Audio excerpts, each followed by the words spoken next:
You ever been in that situation? You're trying to share something really important about your faith, something that means the world to you, but you can just feel the conversation starting to go sideways, right? A simple question gets a defensive answer, your personal story gets picked apart, and before you know it, the walls are up and you're just miles away from the connection you were hoping for. It can honestly leave you wondering, is it even worth it anymore? Is it still possible to talk about faith with honesty and grace without it just turning into a fight? I think a lot of us are asking that. And you know what? The answer is a huge yes. But it probably means we need to rethink our whole approach. So let's dive into that. So, first things first, we have to be real about the problem with arguments. We kind of think if we just line up all the facts with perfect logic, the other person will have this light bulb moment and see things our way. But that's almost never what happens, is it? And you can literally feel this shift happen. The second a conversation feels like a debate, something just changes in us. Our brains switch from listening to understand mode to preparing my comeback mode. We're not connecting anymore. We're defending our turf. And that's the real tragedy in all this. Our goal gets completely twisted. It starts as something beautiful, sharing a truth that has changed us, and it turns into a competition. It becomes about winning. And in the process of trying to win the argument, we almost always lose the person. Okay, so if arguing is a dead end, what's the alternative? Well, maybe we can look at the example Jesus himself set, because it's pretty fascinating. When you actually look at his conversations, he was never about winning debates or backing people into a logical corner. His whole approach was something else entirely. In fact, when you break down how he engaged with people, this really interesting pattern starts to show up. It wasn't some stiff formula, it was more like a posture. He'd start with an invitation, come and see. Then he would actually listen. He'd ask these incredible, disarming questions. And then, and this is the part that always gets me, he respected their freedom enough to let them walk away. And that really gets to the core of it, doesn't it? The thing is, faith that's forced isn't really faith at all. It's just pressure.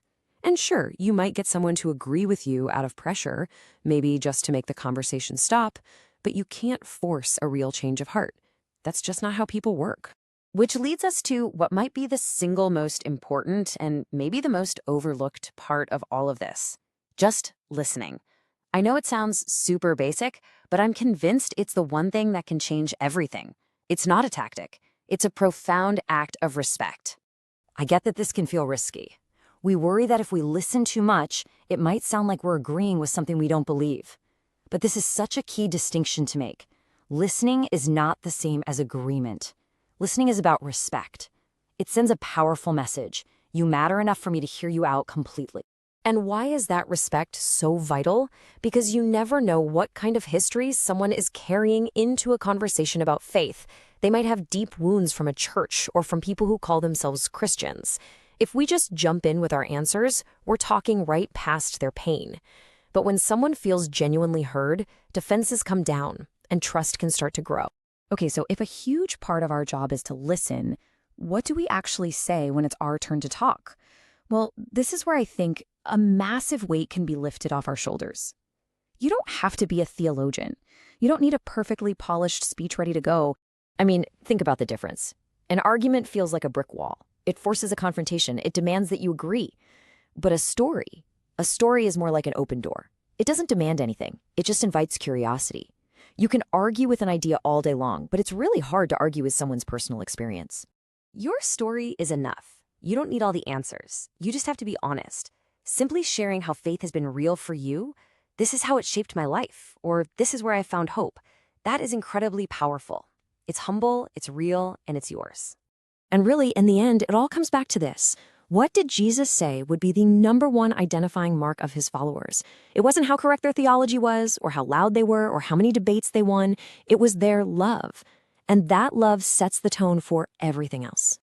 And that brings us to our last point, and honestly, this might be the most freeing idea of all.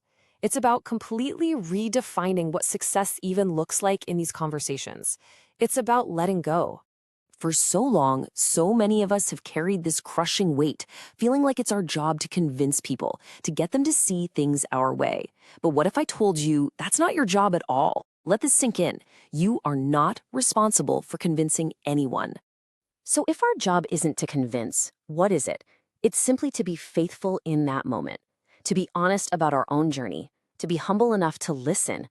Our role is to plant seeds, to water them with kindness, but we have to trust that the work of making something grow, that belongs to God.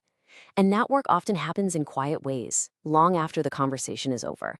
Because ultimately, the way we live our lives is our biggest message. The kindness, the patience, the grace we show day in and day out, especially when it's hard, that speaks so much louder than any argument ever could. Sometimes the most powerful thing we can do is just live a consistent, quiet life. So I'll just leave you with this question to chew on. What if you reframed your goal completely? The next time you have one of these conversations, what if your primary aim isn't to be right, but simply to love the person in front of you really, really well? How might that change everything?